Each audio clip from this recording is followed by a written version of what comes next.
कहिलेकाहीँ बाँदरको पुच्छर टेकेर हिँड्दा त्यसले लौरोको पनि काम गर्दैन, हतियारको पनि काम गर्दैन भन्ने हाम्रो भनाइ छ।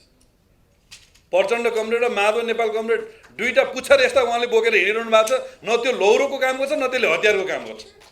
हामी हेर्दै हेर्दै भिडबाट खस्ने स्थिति बन्न दिनु हुँदैन भनेर कङ्ग्रेसभित्र निकै ठुलो दबाब प्रधानमन्त्रीज्यूलाई परेको छ। तपाईँहरू कम्युनिस्टहरूको झगडाबाट हामी सुन्दा सुन्दा धेरै उद्वेलित नहुने अवस्थामा पुगेका छौँ। कति कराउनुहुन्छ एकअर्कासँग, कराउनु छोड्नु भएको छैन। कहिले एकअर्काको अनुहार बिछट्टै राम्रो छ भनेर मायाप्रति लाउनु हो, 2-2.5 वर्ष मायाप्रति लाउनु हो, अहिले 1 वर्षदेखि सत्तो सराप गर्नुभएको छ। अब यसमा किन हामी उचाल लिने? प्रधानमन्त्रीको विरुद्ध अविश्वासको प्रस्ताव राख्न पनि सङ्ख्या नपुग्ने दल सरकारको नेतृत्वमा छ। जसका विरुद्ध चुनाव लडिएको थियो ती दलका सहयात्रीहरू छन्। कसैले दही चिउरा दिन्छ भनेर हतार हतार फोहोर भाँडामा हामी थापिदियौँ भने त्यो दही चिउरा फोहोर भाँडामा पर्छ। अब मागेर ल्याएको दही चिउरा खाउँ कि नखाउँ हुन्छ। फोहोर भाँडामा मुसेको दही चिउरा खाउँ भने अनेक रोग लाग्छ, नखाउँ भने आफैले भाँडो थापेछ। आज कङ्ग्रेस दही चिउरा पाइन्छ भनेर प्रचण्ड र माधव नेपाल रूपी फोहोर भाँडामा दही चिउरा मागेर अगाडि बढेको छ। कि काङ्ग्रेसको थाप्रोमाथि चढेर काँक्रो फल्न परेको छ कि एमालेको थाप्रोमाथि चढेर काँक्रो फल्न परेको छ? एमालेसँग मिलेर गठबन्धन गर्नुहुन्छ, कङ्ग्रेसमा बसेर सत्ता चलाउने छलफल गरिरहनुहुन्छ विगतमा पनि। तपाईँहरूले अस्ति नै यति बुद्धि पुर्याउनु भएको छ। तपाईँहरूको किताबबाट हामीले सिकेर पनि धेरै काम छैन।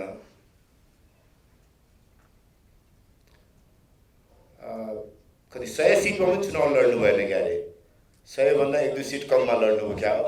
97 80 सिटमा चुनाव जित्नु हो। त्यतिखेर त प्रचण्डलाई राम्रै प्रयोग गर्नुभयो नि त। संसदको निर्वाचन हुँदासम्म संसद चल्न दिनु भएन भने भोलि बहुमतै जितेर आउनुभयो भने पनि अनि आउनेले चाहिँ तपाईँलाई रातो कार्पेट राखेर संसद चलाउन दिन्छ? यो फ्र्याक्सन म्यान्डेटबाट बाहिर निस्किनुपर्छ। त्यो बाहिर निस्किनलाई अग्नि सापकोटा मन पर्दैन, माधव नेपाल मन पर्दैन, प्रचण्ड मन पर्दैन, तपाईँ नै प्रधानमन्त्री भएको मन परेन भनेर शेरबहादुर देउवाला भनेर समाधान निस्किँदैन। नम्रतापूर्वक आग्रह गर्छु, एकपल्ट ठन्डा दिमागले सोध्नुहोस् कि को चाहिँ काम नलाग्ने बढी हो भनेर, कसको चाहिँ कम्युनिस्ट सर्टिफिकेट सक्कलियो, कसको चाहिँ नक्कलियो भनेर। मैले हेर्दा एमसिसी परियोजना एउटा विकास परियोजना हो। एउटा विकास परियोजनालाई जानी जानी भूरान्तिक एउटा प्रतिस्पर्धाको विषय बनाउने काममा सत्ता गठबन्धनकै नेताहरू लागिरहनु भएको छ। त्यतिखेर एमाले र काङ्ग्रेस एक ठाउँमा उभिएको घटना छ र जब हामी एक ठाउँमा उभिन्छौँ तर यो मुलुकको लिग ठिक ठाउँबाट हिँडेको छ। प्रधानमन्त्रीज्यूलाई गठबन्धन गाँडो भएको के प्रधानमन्त्री र एमालेको बिचमा सहकार्यको वातावरण बन्न थालेको? काङ्ग्रेस र एमाले काङ्ग्रेस हुँ एमाले हुँ हाम्रो जिम्मा छ भन्ने, अनि प्रचण्डले बिगारे, हामीसँग अलग भएको माधव नेपालले बिगारे, उपेन्द्र यादवले बिगारे भनेर धर पाउला भनी ठान्नु भएको छ भने धेरै दिन धर पाउनुहुन्न। माधवजी झन् सक्कली कम्युनिस्ट भन्नुहुन्छ, ओलीजी झन् सक्कली कम्युनिस्ट हुनुहुन्छ। यस्तो देशमा 101 सक्कली कम्युनिस्टहरूको बिचमा हामी त न कम्युनिस्ट हौँ न केही हौँ, सरकारको नेतृत्व हामी गरेर बस्नु परिरहेछ। यस्ता सक्कलीहरूले सबै गर्दै त हुन्थे। हामीलाई गाह्रो के छ भन्दाखेरि सरकारमा भएका मान्छेलाई सिट नदिने हो भने सरकार नचल्ला भन्ने मात्रै डर हो नि। भोटैमा त तपाईँसँग डराउनु पर्ने कहाँ खण्ड छ र? तातो दुधले मुख पोलेको मान्छे मोही देखे पनि फुफु गर्छ भने जस्तो शेरबहादुर देउवाज्यू, त्यसपछि चुनाव। यो त घोषणा नहुन्जेल त पत्यारै गर्न गाह्रो। तेरो पिएचडी नक्कली कि मेरो पिएचडी नक्कलीमा बहस गर्न थाल्नु भएको छ। त्यहाँ गएर हामीले अब फैसला गर्ने बाबुरामजीको नक्कली कि भीमरावजीको नक्कली, बरु तपाईँहरू नै टुङ्गो गर्नुहोस्। त्यो बहसमा हामी लाग्दैनौँ। पछि कम्युनिस्टहरूले झगडा गर्छन्, हुँदा हुँदा मेरो पनि डिग्रीको बारेमा बहस गर्ला भन्ने डरले सभामुखको भूमिका चित्त बुझेन भने सभामुख यी बेठिक छन्, यिनलाई हटाइपाउँ भन्ने लेख्ने त व्यवस्था छ नि त संविधानले। त्यहाँ त्यो व्यवस्थामा जानुभएको हुन्थ्यो नि त, जानु भएन अहिलेसम्म। त्यो व्यवस्थामा त वर्ष मत नपुग्ला, तर लोकतन्त्र भनेको जित हार दुइटै हुन्छ नि त। जित्दा मात्रै मान्छु, हार्दा मान्दिनँ भन्ने त पाइँदैन नि त। 5 मिनट बोल्न सक्दैन यो सरकारलाई डिफेन्ड गरेर भन्नु यस्तो साह्रै त नभन्नुहोस्, मलाई आपत पर्छ। म पनि 2 महिना केही दिन त सरकारमा थिएँ। 4 मिनट भए पनि त बोल्न सक्छु होला। अब आजै त्यो नलगाउनुहोस्, फेरि पनि बहस गरौँला त्यस विषयमा। परिवर्तन पछाडि 48-49 सालमा कङ्ग्रेस र एमाले बीचको तिक्तता बढिरहँदाखेरि त्यतिखेर 51 सालको निर्वाचन पछाडिको जुन अवस्था छ हामी त्यतातर्फ जान थाल्यौँ जस्तो मैले महसुस गरेको छु। त्यतिखेर कङ्ग्रेसको बहुमतको सरकारलाई कङ्ग्रेसले जोगाउन सकेन। त्यो कङ्ग्रेसको सरकार जोगिन नसकेको अवस्था पछाडि एमालेको ठुलो दलको हैसियतले 51 सालमा जुन उपस्थिति थियो त्यसमा कङ्ग्रेस र एमालेको बीचको सत्ता स्वार्थको लडाइँको कारणले तत्कालीन अवस्थामा राप्रपाले खुब लाभ लियो।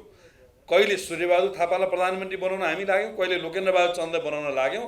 त्यहाँभित्र संसदीय यति धेरै फोहोरी खेलहरू भित्रिए कि मलाई लाग्छ त्यसलाई समीक्षा गर्ने भने आज हाम्रो लाज निहुरने छ। त्यसको श्रृङ्खला तपाईँ आज माघ 19 पनि परेको छ। 59 माघ 19 जतिखेर राजाले लोकतन्त्रमाथि हमला गरे त्यसका आधारहरू भनेका 51 सालको त्यो विकृत राजनीति र 54 सालको स्थानीय तहलाई 59 सालमा म्याद थप्ने कि नथप्ने भन्ने निकै ठुलो बहस हो। त्यतिखेर नयाँ चुनाव गर्न सकिँदैन भन्ने निष्कर्षमा पुग्यो। संजोगले प्रधानमन्त्री शेरबहादुर देउवा नै हुनुहुन्थ्यो। न म्याद थपियो न निर्वाचन भयो। त्यस पछाडि नेपालको राजनीतिमा हामीले संविधान बचाउन सकेनौँ, हामीले लोकतन्त्र बचाउन सकेनौँ। यहाँभित्र अराजकता, सामाजिक फाँसीवाद अनेक खालका प्रवृत्तिहरू प्रकट भएर हामीले 62-63 को आन्दोलन गर्नु पर्यो, नयाँ संविधान लेख्नु पर्यो, मुलुक सङ्घीय लोकतान्त्रिक गणतन्त्रमा जाने एउटा स्थिति बन्यो। आज त्यही पुनरावृत्ति दोहोरिन खोज्दैछ। हामीले राजनीतिक अस्थिरताभित्र संविधान जोगाउन सक्दो रहेछौँ, विधिको शासनलाई जोगाउन सक्दो रहेछौँ, लोकतान्त्रिक पद्धति जोगाउन सक्दो रहेछौँ, जनताको समृद्ध नेपाल निर्माणको चाहना पुरा गर्न सक्दो रहेछौँ भन्ने बुझेर संविधान लेख्दा र कानुन निर्माण गर्दा, जस्तो निर्वाचनसित सम्बन्धित कानुन बनाउँदा थ्रेसहोल्डको व्यवस्था हामीले गऱ्यौँ। दल विभाजन गर्ने कुरामा केन्द्रीय कमिटी र संसदीय दलमा 40% पुग्नुपर्छ र भन्ने शब्दको उपयोग गऱ्यौँ। तर पछिल्लो बेला आफ्ना स्वार्थ अनुसारका अध्यादेशहरू बन्न थाले। दोष हामीलाई पनि लागेको छ, किनभने हामीले पनि 40%लाई रको सट्टा वा बनाउन खोज्यौँ। तर पछि एमाले फुटाउनुको निमित्त 20%मा झारेर त्यो पनि र होइन वा बनाइयो। अब कानुनका छिद्रहरूलाई अध्यादेश मार्फत भाँडबैलो गर्ने, विगतका हाम्रा अनुभव र अनुभूतिहरूलाई तोड्ने र संविधान र कानुनका धारा उपधारालाई बलियो बनाउने होइन कि त्यसलाई कमजोर र जीर्ण बनाइदिने अभियान जुन सुरु भयो, मलाई लाग्छ आज एमाले विरुद्ध गठबन्धन बनाएर एमालेमाथि प्रहार गर्दा कतिपय दलहरूलाई स्वाद परेको होला। तर यसले मलाई लाग्छ सिस्टममाथि नै प्रहार हुन खोज्दैछ। स्थानीय तहको चुनाव अघि कुरा आइसक्यो। संविधानको भाग 18 को 225 टेकेर स्थानीय तहको चुनाव फागुनमा लैजाने खालको छलफल सुरुवात भयो। त्यो स्थानीय तहको व्यवस्थापिका गाउँपालिका र नगरपालिका होइन, गाउँसभा र नगरसभासित सम्बन्धित प्रावधानलाई गलत ढङ्गले व्याख्या गर्न खोज्यो। तर आज म प्रधानमन्त्रीज्यूसँग अलिकति सकारात्मक किन छु भने त्यो घेराबाट उहाँले उठेर जेठ 4 गते निर्वाचन गर्ने एउटा कमिटमेन्ट हिजो निर्वाचन आयोगसँग गर्नुभयो। छिटो जति सक्दो छिटो यसलाई क्याबिनेटबाट डिसिजन गर्नको लागि म अनुरोध गर्न चाहन्छु। कहिलेकाहीँ बाँदरको पुच्छर टेकेर हिँड्दा त्यसले लौरोको पनि काम गर्दैन, हतियारको पनि काम गर्दैन भन्ने हाम्रो भनाइ छ। प्रचण्ड कमरेड र माधव नेपाल कमरेड दुईटा पुच्छर यस्ता उहाँले बोकेर हिँडिरहनु भएको छ। न त्यो लौरोको काम गर्छ न त्यसले हतियारको काम गर्छ। उहाँहरूलाई आधार मानेर उहाँहरूले संविधान नगर्ने के अरे निर्वाचन नगर्ने प्रक्रियामा जानु हुँदैन, यो हाम्रो उहाँहरूलाई आग्रह छ। गठबन्धनको प्रधानमन्त्री यति निरीह हुनुभयो, उहाँको न्यूनतम साझा कार्यक्रममा आउँदा एमसिसीको बारेमा उहाँले केही शब्द बोल्न सक्नु भएन। लिपुलेक लिम्पियाधुरा र कालापानीको बारेमा उहाँले केही बोल्न सक्नु भएन। आज उहाँले हिम्मत गर्नुभएको छ, एमसिसीको बारेमा पनि सदनको विषय बनाउने हिम्मत गर्नुभएको छ। तर त्यो हिम्मत गरिरहँदा उहाँ दोहोरो चेप्पामा हुनुहुन्छ। एकातिर प्रचण्ड कमरेड र माधव कमरेडहरू स्थानीय तहको निर्वाचनमा हामीसँग गठबन्धन गर्ने हुँदाखेरि मात्रै हामी स्थानीय चुनाव जेठ 4 मा गर्न दिन्छौँ भनेर दबाब दिइरहनु भएको छ।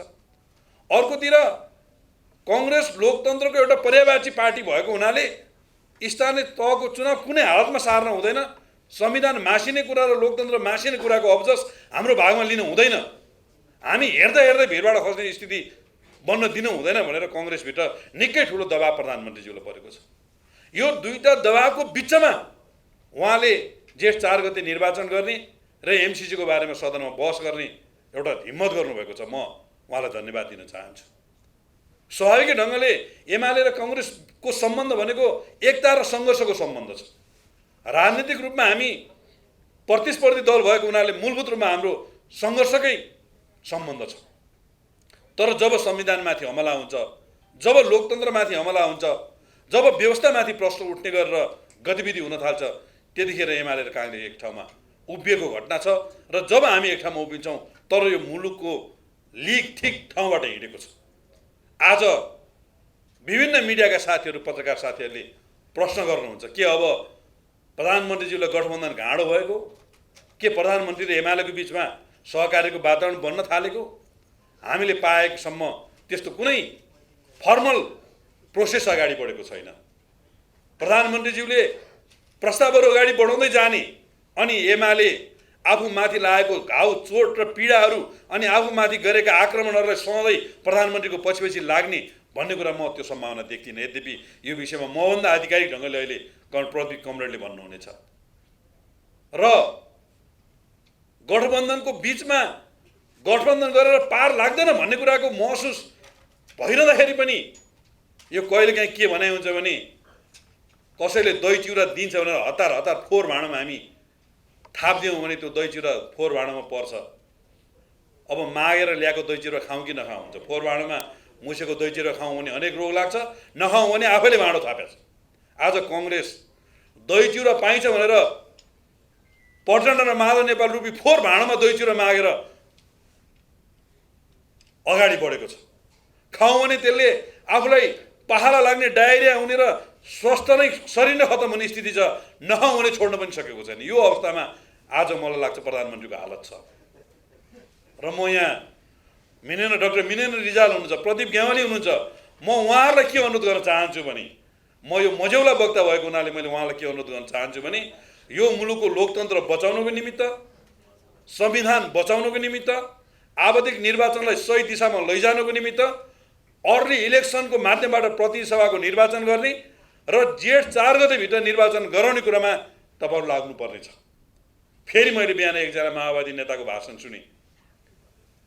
उहाँहरूले एउटा कानुनको फेरि छिद्र समाउनु, 2 महिना अगाडि पो निर्वाचन गर्नु पर्थ्यो त, जेठ 4 चाहिँ कहाँ 2 महिना अगाडि हो। दलहरूको बिचमा एउटा खालको समझदारी बनाएर निर्वाचन आएर सरकारको बिचमा एउटा खालको समझदारी बनाएर निर्वाचन हुने जुन वातावरण बन्न खोज्दैछ, त्यसलाई फेरि कानुनका छिद्रहरू खोजेर तोड्ने र भाँड्ने ढङ्गले साथीहरू जुन अभियान चलाउन खोज्दै हुनुहुन्छ, त्यो तर्फ सचेत हुँदै मलाई लाग्छ भोलि निर्वाचनमा प्रतिस्पर्धा हामीले नै गर्ने हो। च्याखे दाउ थाप्नेहरूले यो मुलुकलाई अस्थिरतातर्फ लान खोज्दैछन्। माओवादी केन्द्र र नेकपा यस भन्ने पार्टीले काङ्ग्रेस र एमालेको बिचमा कुनै दलले बहुमत प्राप्त नगरून् भन्ने कुरामा बडो सचेत हुनुहुन्छ। अनि कि काङ्ग्रेसको थाँक्रोमाथि चढेर काँक्रो फल्न परेको छ कि एमालेको थाँक्रोमाथि चढेर काँक्रो फल्न परेको छ? एमालेसँग मिलेर गठबन्धन गर्नुहुन्छ, कङ्ग्रेसमा बसेर सत्ता चलाउने छलफल गरिरहनुहुन्छ। विगतमा पनि अहिले कङ्ग्रेससँग बसेर सत्ता चलाइरहनु भएको छ। एमालेसँग सम्भाव्य चुनावी परिणामको बारेमा पनि भित्रभित्र प्रतिनिधि पठाइरहनु भएको छ भन्ने कुरा हामीले सुनिरहेका छौँ। यो दुवै चरित्रवाला साथीहरू, यो च्याखे दाउ थप्ने साथीहरू र दुईटा पार्टीमध्ये एउटा पार्टीलाई साथ लिएर आफ्नो हैसियत बनाउने अनि निर्वाचन पछाडि दुवै पार्टीलाई खेलाएर आफू सत्ता प्राप्तिमा लागिरहने, जसरी प्रदेश सरकारले 6-7वटा मन्त्रालयबाट 12-13वटा मन्त्रालय बनाएर झ्यालै पिच्छे मन्त्रालय, भ्रष्टाचार, अनियमितता, महँगी, आज मात्रै पेट्रोलियम पदार्थको महँगी फेरि बढेको छ, फेरि जनतामाथि महँगी थुपरेको छ। आज कङ्ग्रेसको एकजना नेताले उभिएर 6 महिनामा मेरो सरकारले यो राम्रो काम गर्यो भनेर 5 मिनट उभिएर बोल्न नसक्ने एउटा परिस्थिति सिर्जना भएको छ। यो घाँडोहरूलाई, यो अवसरवादीहरूलाई, यस्ता च्याखे दाउ खाप्नेहरूलाई बोकेर हिँडेसम्म हिजो एमालेको हालत पनि त्यस्तै बनाउनु खोजेको थियो। एमाले त्यो छोडेर अगाडि बढेको छ। आज कङ्ग्रेसको हालत त्यही बनाउनु खोज्दैछ।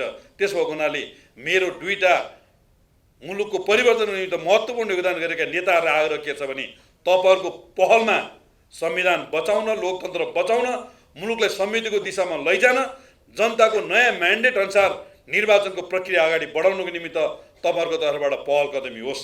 यति कुरा भयो भने आजको यो कार्यक्रमले सार्थकता पाउनेछ। राष्ट्रिय युवा सङ्घ नेपालले देशभरि दबावमूलक कार्यक्रम, मसाल जुलुस लगायतका कार्यक्रम गरिरहेको छ। त्यो कार्यक्रम गर्नुपर्ने दिन अन्त्य हुनेछ, किनभने त्यो कुनै रहरले गरिएको कार्यक्रम होइन, त्यो बाध्यताले गरिएको कार्यक्रम हो। र राष्ट्रिय युवा सङ्घ नेपालले सँगसँगै रक्तदानको अभियान चलाइरहेको छ हो राष्ट्रिय युवा सङ्घ नेपालले। अनि त्यस्ता रचनात्मक र सृजनशील कार्यक्रम गर्ने दिशामा अगाडि बढ्नेछ। मैले यिनै कुरा आजका प्रमुख दुई वक्ता नेताहरूलाई अनुरोध गर्दै आफ्नो भनाइहरू टुङ्ग्याउँछु। इनामा गरेँ, प्रेस कन्फरेन्स गरेँ, त्यसपछिदेखि खासै पार्टीको कुरा धेरै लिएर भाषण गर्ने, बाहिर बोल्ने गरेको छैन। के अरू खाले कुरा चाहिँ गर्ने गरेको छु। तर महेशजीले फोन गर्नुभयो, फोन गरेपछि अब सँगै क्याबिनेटमा थियौँ हामी एकपल्ट, पहिले पनि बोलाउनु भएको छ मेन भवनमा एकपल्ट सम्झाएको छु मैले। त्यसैले अब आज नआउने भने फेरि पछि कहिले नबोलाउनु होला भनेर पनि आएको हो। बोल्दा कति मैले पार्टीको ठ्याक्कै आधिकारिक विचार प्रतिनिधित्व गर्न सक्छु थाहा छैन। झन्डै 1 महिना भयो मेरो पार्टीको नेतृत्वसँग खासै कुराकानी भएको छैन। खासै कुराकानी नभए हुनाले त्यहाँको सोच प्रतिनिधित्व गर्न सकेन भने क्षमा गर्नुहोला। तर म जे विचारले गर्दा हिँडेको छु त्यो विचार चाहिँ काङ्ग्रेसको विचार हो। काङ्ग्रेस भाव हुनाले विचार बोक्या होइन कि यो विचार भाव हुनाले काङ्ग्रेस भाव हुन्। त्यसैले खासै मैले कुरा नगरे पनि विचार बोक्न सक्छु जस्तो लाग्छ। अघि अब साथीहरूले धेरै यो निर्वाचनको बारेमा, संविधानको व्यवस्था इत्यादिको कुरा गर्नुभयो। त्यतातर्फ म जान्न। अब वरिष्ठ अधिवक्ताहरूसँग संविधानको बारेमा के बहस गर्ने। म राजनीति गर्ने मान्छे, जेठ 4 मा चुनाव गर्ने प्रधानमन्त्रीले भन्नुभएको छ। जेठ 4 मा निर्वाचन गर्ने कुरातर्फ लागि पुगिहाल्यो, अरू बहस आवश्यकै छैन। अब यताको तपाईँहरूको बहस एउटा युवा सङ्घकै साथीहरू धेरै हुनुभएको हुनाले कतिपय बेला मैले तपाईँहरू भन्दाखेरि त्यसलाई अन्यथा नलिनु होला। सुन्ने जति सबैलाई चाहिँ अर्कोपट्टि भन्ने जस्तो गर्यो नभन्नु होला। तपाईँहरू कम्युनिस्टहरूको झगडाबाट हामी सुन्दा सुन्दा धेरै उद्वेलित नहुने अवस्थामा पुगेका छौँ। कति कराउनुहुन्छ एकअर्कासँग, कराउनु छोड्नु भएको छैन। 4 वर्षदेखि कहिले एकअर्काको अनुहार बिछट्टै राम्रो छ भनेर मायाप्रति लाउनु हो, 2-2.5 वर्ष मायाप्रति लाउनु हो, अहिले 1 वर्षदेखि सत्तो सराप गर्नुभएको छ। अब यसमा किन हामी उचाल लिने? हुँदा यो हदसम्म पनि सुरु भइसक्यो। तेरो पिएचडी नक्कली कि मेरो पिएचडी नक्कलीमा बहस गर्न थाल्नु भएको छ। त्यहाँ गएर हामीले अब फैसला गर्ने बाबुरामजीको नक्कली कि भीमरावजीको नक्कली, बरु तपाईँहरूले टुङ्गो गर्नुहोस्। त्यो बहसमा हामी लाग्दैनौँ। म त फेरि संसदको एउटा मात्रै विद्यावारिधि हुँ म जसले आफ्नो नामका अगाडि डाक्टर लेखाएको छैन। डाक्टर लेखाउने प्रक्रिया सजिलो छ। डाक्टरको सर्टिफिकेट लगेर निर्वाचन आयोगमा राखेर मेरो नाम अगाडि डाक्टर जोड्ने सिफारिस लेखी पाऊँ भनेपछि त्यो संसदमा चिठी आएपछि डाक्टर जोडी पाउँछ। आज पनि चेक गर्नु होला, संसदमा म एकजना मात्रै विद्यावारिधि हो जसको नामको अगाडि डाक्टर छैन। लागेको थियो कि क्या हो मनमा, अचेतन सचेतन के मन भन्छ। पछि कम्युनिस्टहरूले झगडा गर्छन्, हुँदा मेरो पनि डिग्रीको बारेमा बहस गर्लान् भन्ने डरले अब नेपालको सक्कली कि भारतको सक्कली भन्ने बहस छ। अब मेरो त अमेरिकाको हो, फेरि अमेरिकाको पनि बहस गर्नु होला। अनि फेरि त्यसैबाट अर्को एक पाइला जाँदाखेरि एमसिसीमा पुग्ला, फेरि त्यतातिर नलागौँ भन्ने लाग्छ मलाई। अब एउटा कुरा चाहिँ मैले तपाईँहरूसँग भन्नुपर्छ, कसैलाई चित्त बुझ्ला नबुझ्ला, मेरै पार्टीको मानिसहरूलाई चित्त बुझ्ला नबुझ्ला, एउटा पहिलो पार्ट तपाईँहरूलाई चित्त नबुझ्ला। ओलीजीको नेतृत्वमा रहेको नेकपाको सरकारले जसरी शासन गर्दै थियो, जसरी पटक प्रतिनिधि सभा विघटन गर्यो, त्यसबाट संविधान जोगाउन गाह्रो हुन्छ, त्यो बाटो ठिक भएन भनेर हामीहरू हिँड्यौँ।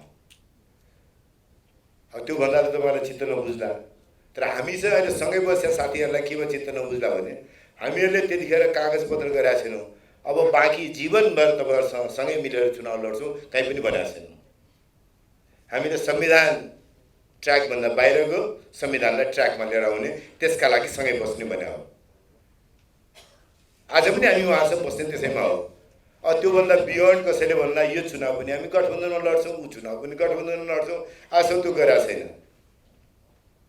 आजसम्म गरेको छैन। अब गर्न पनि कसरी उपयुक्त होला? तपाईँहरूले अस्ति नै यति बुद्धि पुर्याउनु भएको छ, तपाईँहरूको किताबबाट हामीले सिकेर पनि धेरै काम छैन।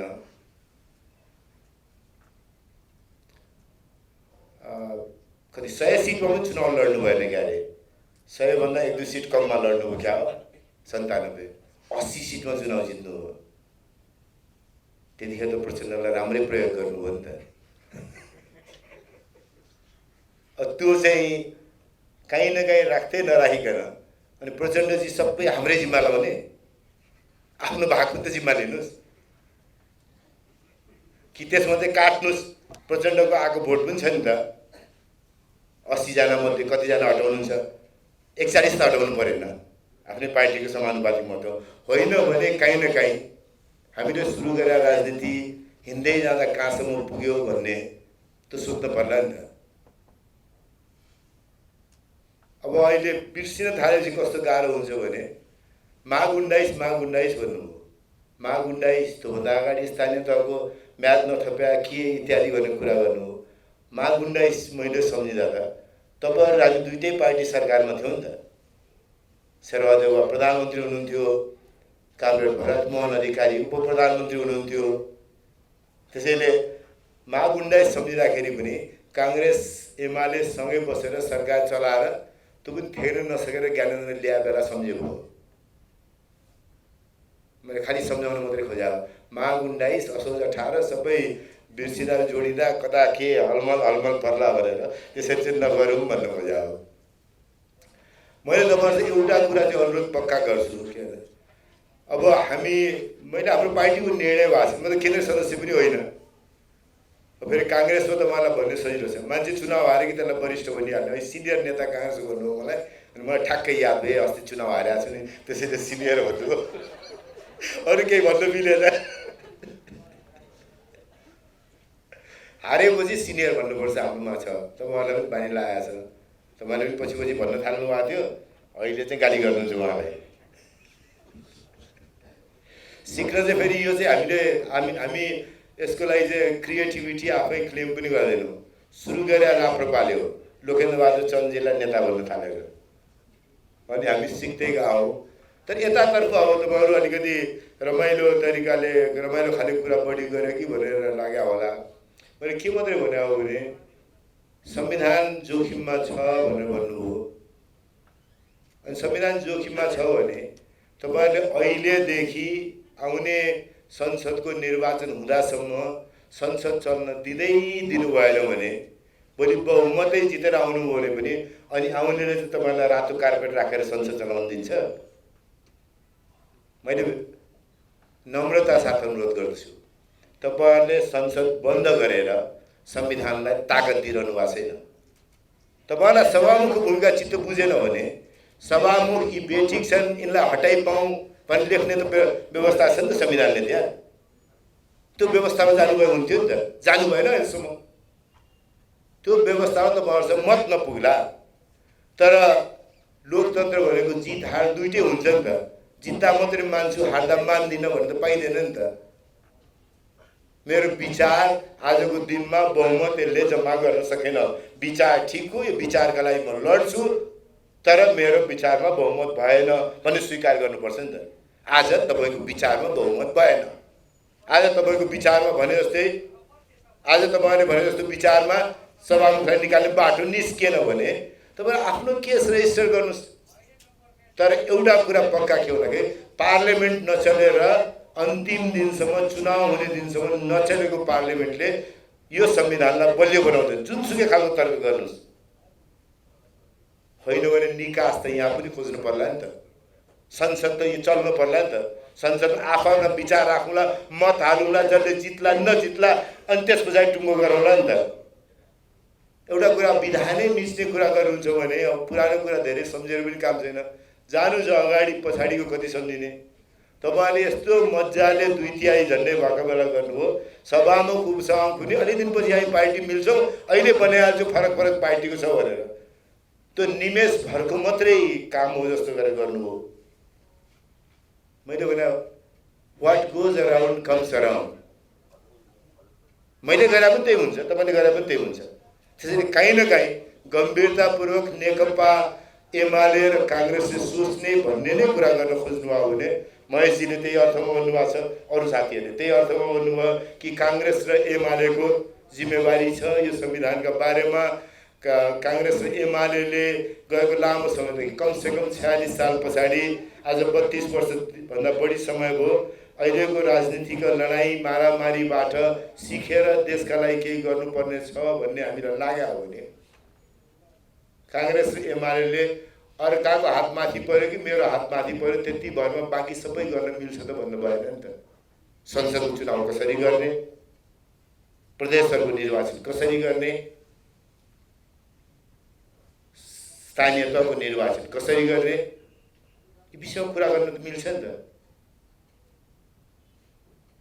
एउटा झन्झट पक्का हो, किनकि मैले बिर्स्या छैन, एकपल्ट म सोध्न गएँ प्रचण्डजी पहिले हामीसँगै हुनुहुन्थ्यो, तपाईँहरूसँग मिलेर चुनाव लड्ने हुनुभयो, त्यसो नगर्नुहोस् भनेर अनुरोध गर्न गएँ।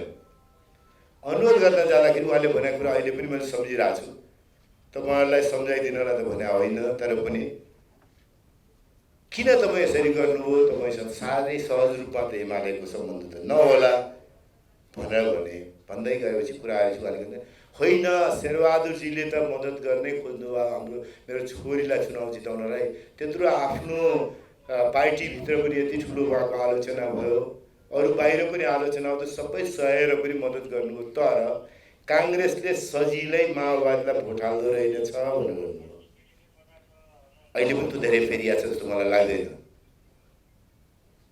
30,000 भन्दा बढी गाँस नसकेको चुनावमा 6,743 वडा अध्यक्षको चुनावमा 753 अध्यक्ष र मेयरको चुनावमा 753 उपाध्यक्ष र मेयरको निर्वाचन, त्यो तपाईँहरूले काहीँ न काहीँ त्यसलाई अगाडि राख्नु भएको छैन भने प्रचण्ड र ओलीमा कसले चाहिँ जित्ने भन्ने लडाइँमा हामीलाई खालि पक्ष विपक्ष मात्रै लिन किन लाउनुहुन्छ?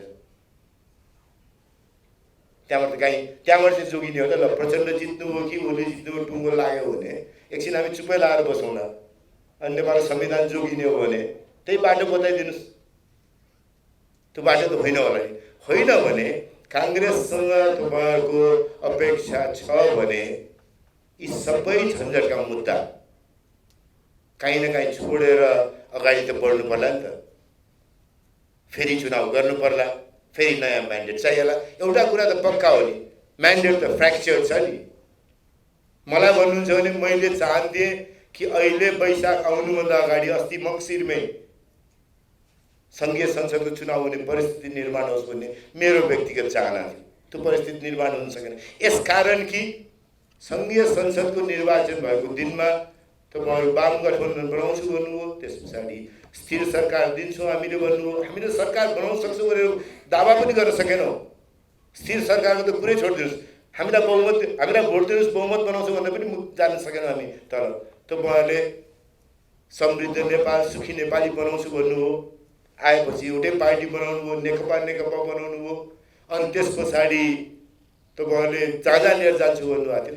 त्यो सबै बाटो पुग्न नसक्ने भयो, यसकारण कि तपाईँ चुनावमा हामी दुईवटा मिला छौँ, हामी मिलेर बहुमत गर्छौँ, 5 वर्ष सरकार चलाउँछ, स्थिर सरकार दिन्छौँ भनेर जानुभयो।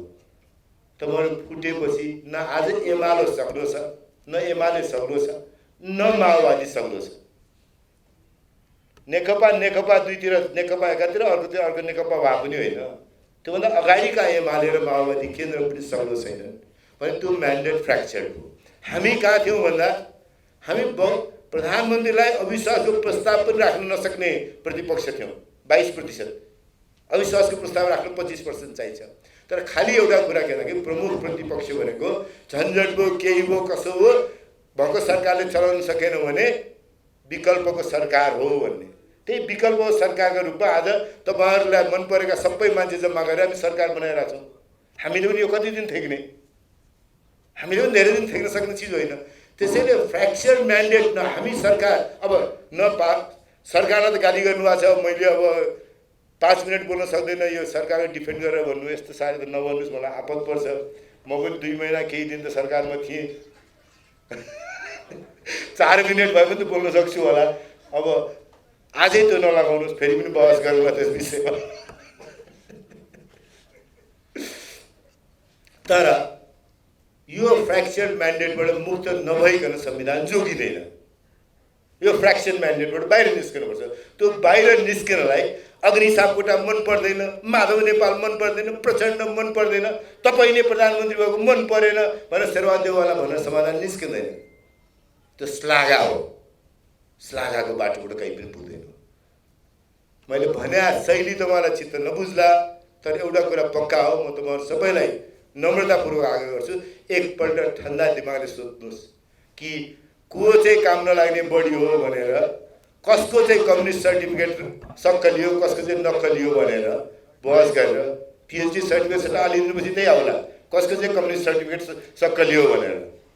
अब हामीले यस्तो अप्ठ्यारोमा परेका छौँ, सरकारको नेतृत्व गरेका छौँ है, 22% ठाउँमा भएकोमा पार्टी, अनि देशमा बहस सुन्यो भने एउटाले साँच्चै कम्युनिस्ट खोज्नुहुन्छ भने हामीलाई मत हाल्नुहोस्, हामीको सक्कली कम्युनिस्ट हुनुहुन्छ प्रचण्डजी, माधवजी झन् सक्कली कम्युनिस्ट भन्नुहुन्छ, ओलीजी झन् सक्कली कम्युनिस्ट हुनुहुन्छ। यस्तो देशमा 1 से 1 सक्कली कम्युनिस्टहरूको बिचमा हामी त न कम्युनिस्ट हौँ न केही हौँ, सरकारको नेतृत्व हामी गरेर बस्नु परिरहेछ। यस्ता सक्कलीहरूले सबै गर्दै त हुन्थे। त्यसैले सक्कलीको बहस पनि छोड्नुहोस्। यो संविधान हामी सबैले बसेर मिलेर बनाएको हो। देश कठिनाइमा छ। कोही न कोहीले एकछिनका रमाइलो त गर्ला, एकछिन त मजा आउला, मैले भने भयो कि भएन भनेर, तर त्योभन्दा अगाडि चाहिँ जाँदैन। आजको दिनमा जति ठुलो निराशा आम नागरिकका बीचमा छ राजनीतिका प्रति, राजनीतिक नेताहरूका प्रति, राजनीतिक दलहरूका प्रति, त्यसका बारेमा फेरि म प्रदीपजीलाई, महेशजीहरू, साथीहरूलाई भन्छु, हामीहरू माघ 19 भन्दा अगाडि हामी बालुवाटारमा जम्मा हुन्थ्यौँ। एमालेको साथीहरू मन्त्री निवासमा भरतमोहन अधिकारी उप प्रधानमन्त्रीको घरमा के अरे सरकारी निवासमा जम्मा हुनुहुन्थ्यो। के छ तपाईँहरूकातिरको खबर भनेर। आज राजाले लिन्छन् कि भोलि राजाले लिन्छन्, हरेक दिनको कुरा थियो। केही छ त्यस्तो तपाईँहरूका सुन्नु भएको छ भने? हामीहरू त सबै यहीँ उप प्रधानमन्त्रीका छौँ, हामीहरू सबै यहाँ प्रधानमन्त्रीका बालुवाटारमा छौँ भनेर। आज त्यो शक्ति त छैन होला।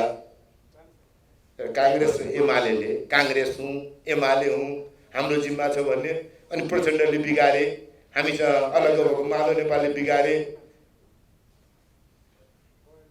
उपेन्द्र यादवले बिगारे भनेर धर पाउला भनी ठान्नु भएको छ भने धेरै दिन धर पाउनुहुन्न। होइन, खालि चुनावका लागि मुद्दा बनाउँदै जाने हो भने जति गरे पनि नेपाली धेरै सजिलो छैन तपाईँहरूलाई भोटैमा। हामीलाई गाह्रो के छ भन्दाखेरि सरकारमा भएका मान्छेलाई सिट नदिने हो भने सरकार नचल्ला भन्ने मात्रै डर हो नि। भोटैमा त तपाईँहरूसँग डराउनु पर्ने कहाँ खण्ड छ र? अब तपाईँहरूले जस्तो बेला बेला भन्नुहुन्छ चुनाव तिमीहरूले नै गर न, हामी लडिहाल्छौँ भने जस्तो, हामीले पनि सबै कम्युनिस्ट मिलेरै गराउँछु भन्नु भने पनि के गर्ने? लड्दिनँ भन्नु त मिल्दैन होइन। जति ढिलो भए पनि सङ्घीय संसदको चुनाव पनि मङ्सिरमा त हुनै पर्यो। त्यसैले कतातर्फ सोच्ने एकपल्ट गम्भीरतापूर्वक मनन गरौँ। राजनीतितर्फ अथवा किन अर्कोलाई अर्कोले देखाउनेतर्फ, अथवा म चाहिँ सबैभन्दा ठिक छु भनेर।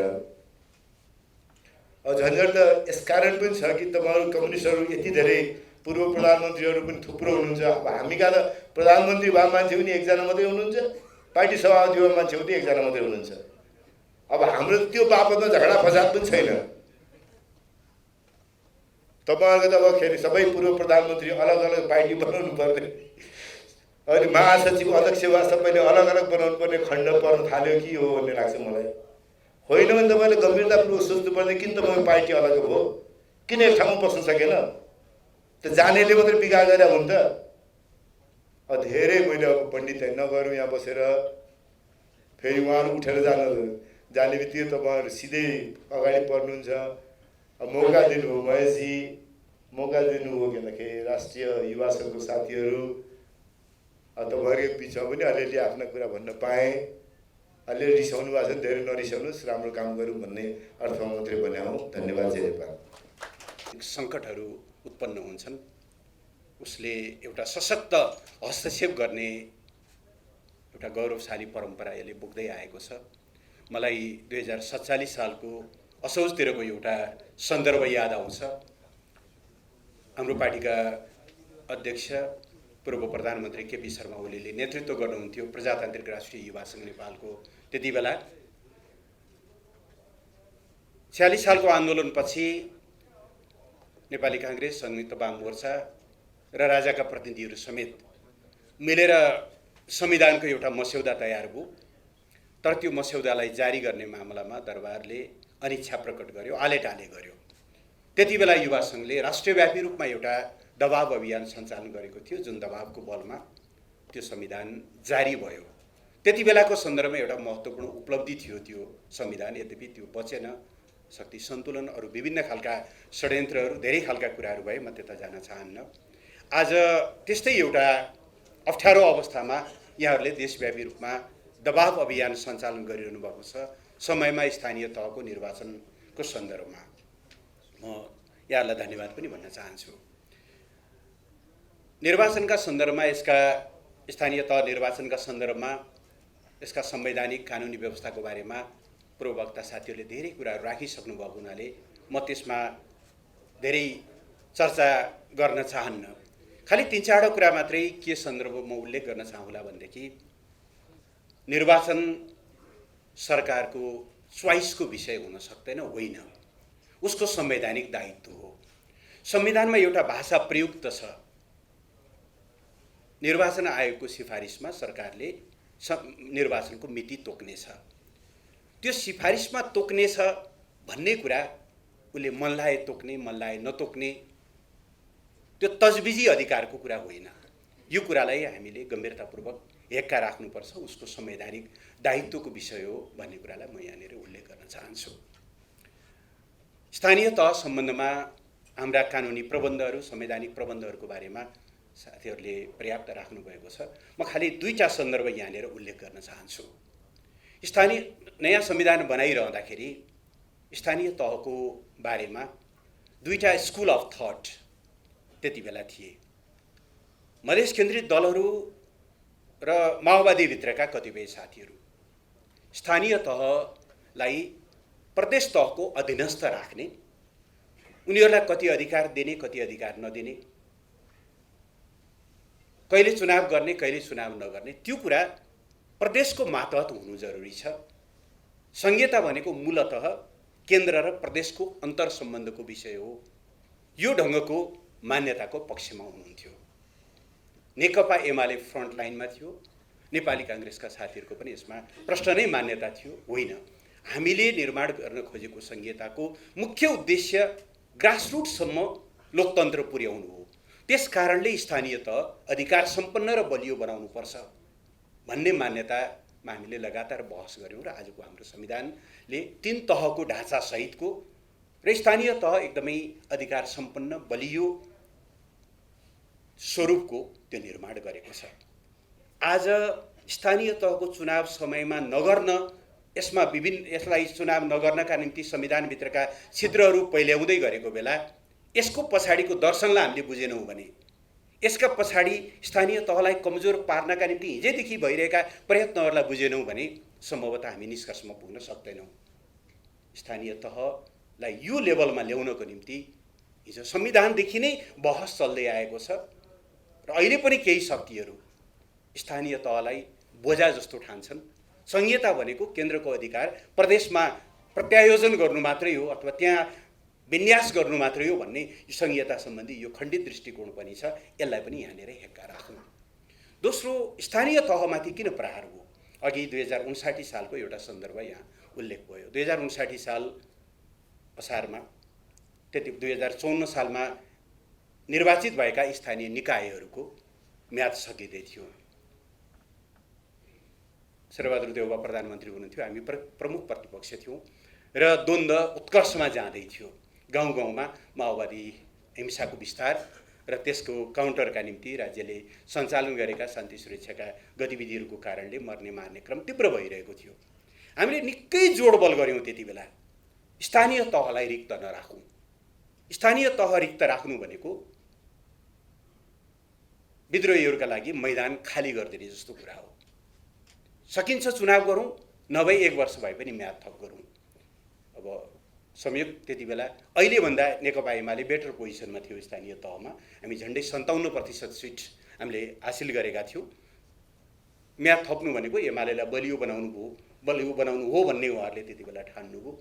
स्थानीय तहको म्याद थपिएन, चुनाव पनि भएन र हिजो द्वन्द्वबाट आक्रान्त जनतालाई कुखुराले आफ्नो चल्ला छोपे जस्तै गरिकन जनतालाई संरक्षण गरेका जनप्रतिनिधिहरू जब गाउँबाट खेदिने स्थिति पर्यो, माओवादी हिंसा एकदमै विस्तार भयो र गाउँ गाउँमा जनसरकारका लागि त्यसले ढोका खोलिदियो। स्थानीय तहमा जनप्रतिनिधि हुँदासम्म कहीँ पनि जनसरकार घोषणा भएको थिएन। तर जब म्याद सकियो, जब एउटा रिक्तता सृजना भयो, त्यसपछि समानान्तर सरकारहरू, बाटे कारबाहीहरू, जग्गाका चाहिँ अनेकौँ खालका लिखतहरू, त्यो भारी अहिलेसम्म हामी बोक्दैछौँ। सायद साथीहरूले का इजलासहरू के अरे फर्महरूमा पनि त्यस्ता मुद्दाहरू आउँछन् होला। अब जबरजस्ती एउटाको जग्गा अर्काको नाममा राखिदिएको छ, त्यसको कुनै कानुनी हैसियत छैन। मैले यो सानो सन्दर्भ किन उल्लेख गर्न खोजेको भने स्थानीय तहको रिक्तताभित्र डेमोक्रेसीलाई तलैदेखि कमजोर गर्ने एउटा आधार बन्ने भएको हुनाले यो खालि कुन पार्टीले जित्छ जित्दैन भन्ने कुरासँग मात्रै सम्बन्धित छैन। यसलाई यस रूपमा हेर्न जरुरी होला भन्ने म आग्रह गर्न चाहन्छु।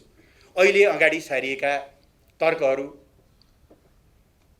किन गलत छन् भन्ने बारेमा पूर्ववक्ता साथीहरूले राखिसक्नुभयो, म धेरै त्यसमा जान चाहन्न। अघि रुद्र पोखरेलजीले भन्नुभएको एउटा भनाइलाई चाहिँ मैले पनि त्यही कुराबाट यसमा बहस गर्ने गरेको छु।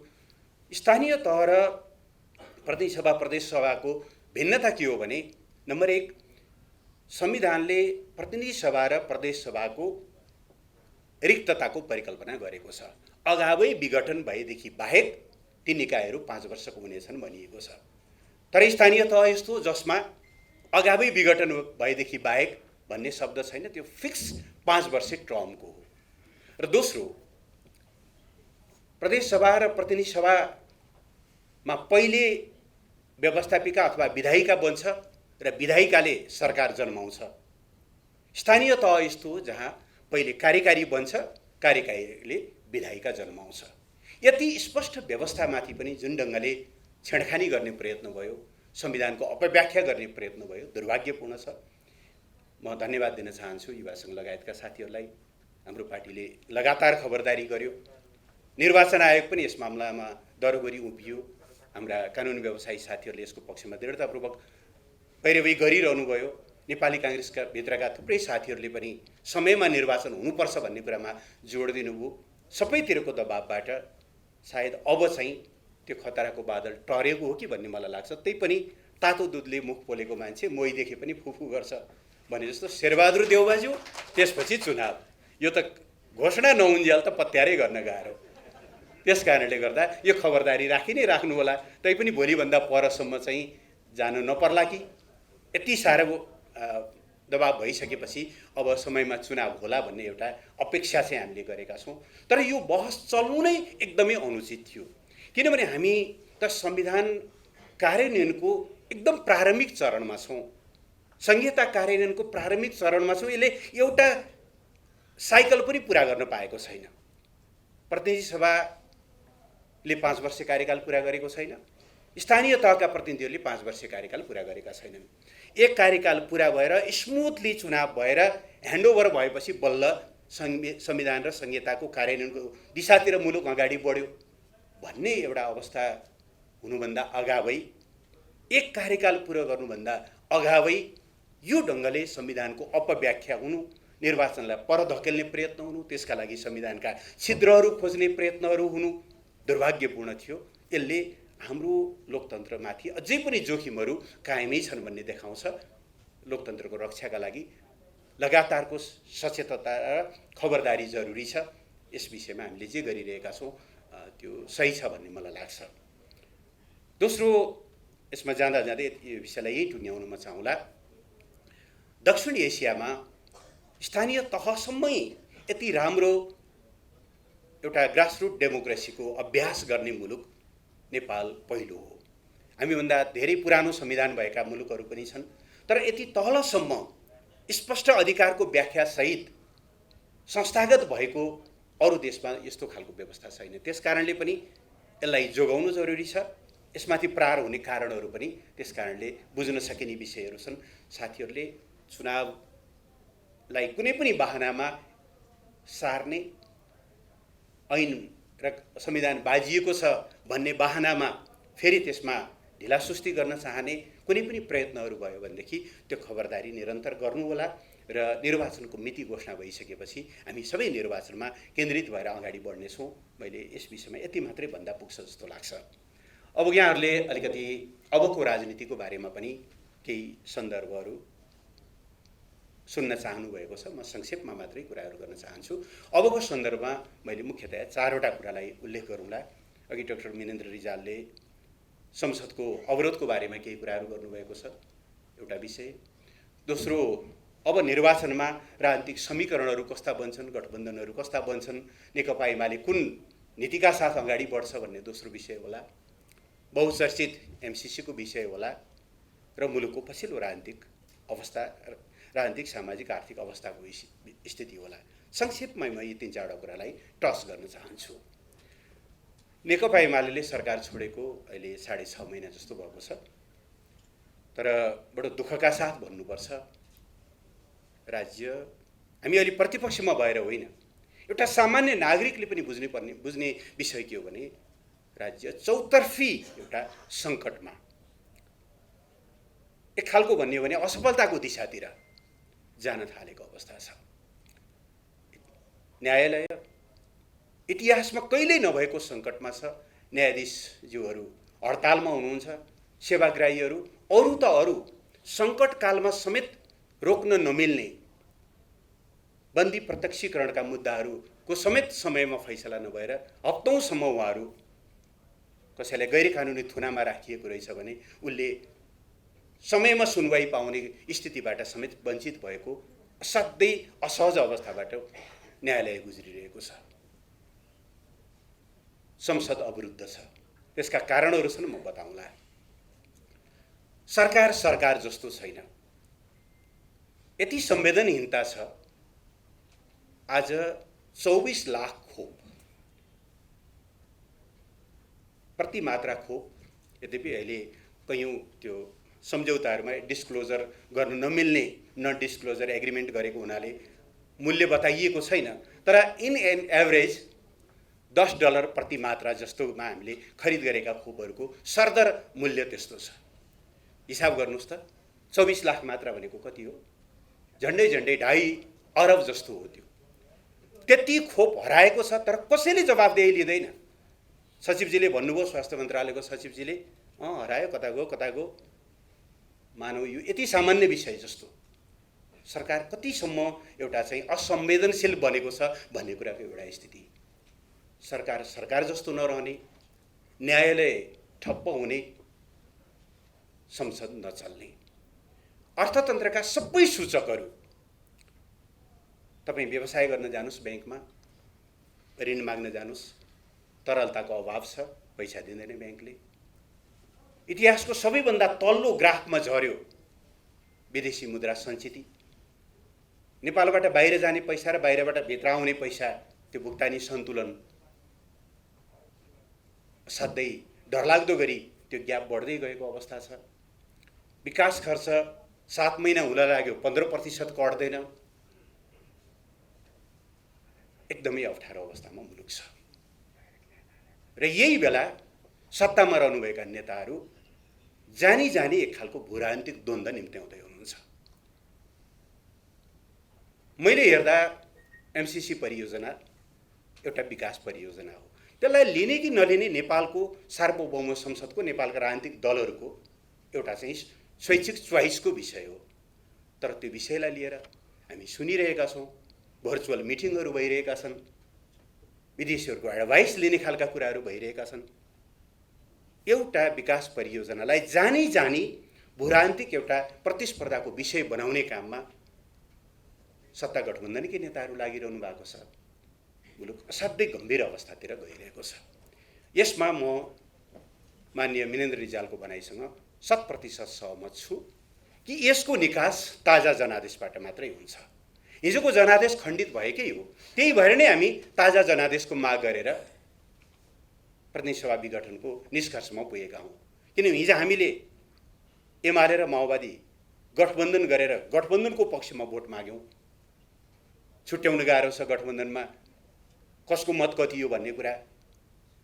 समानुपातिको त छुटिएला, तर अरूमा छुटिँदैन। त्यो गठबन्धन टिक्न नसकेपछि या पार्टी एकता टिक्न नसकिसकेपछि अब गठबन्धन पुरानो जनादेश खण्डित भयो, ताजा जनादेशमा जाउँ भनेर हामीले भन्यौँ। डिक्सनरीमा भयभरका गालीका शब्दहरू हामीले खेप्नु पर्यो। केमा ताजा जनादेशमा जाने हाम्रो प्रयास असफल भयो। तर हामीले भनेको निष्कर्ष त सही रहेछ नि त। पुरानो जनादेश खण्डित भयो। आजको सङ्कट भनेकै के हो भने सरकार चलाउने म्यान्डेट पाएका झन्डै 2/3 म्यान्डेट पाएको दल, त्यसमध्येको सबभन्दा ठुलो दल सरकार बाहिर छ। अघि डाक्टर रिजालकै भाषामा भन्ने हो भने 22%। प्रधानमन्त्रीको विरुद्ध अविश्वासको प्रस्ताव राख्न पनि सङ्ख्या नपुग्ने दल सरकारको नेतृत्वमा छ। जसका विरुद्ध चुनाव लडिएको थियो ती दलका सहयात्रीहरू छन्।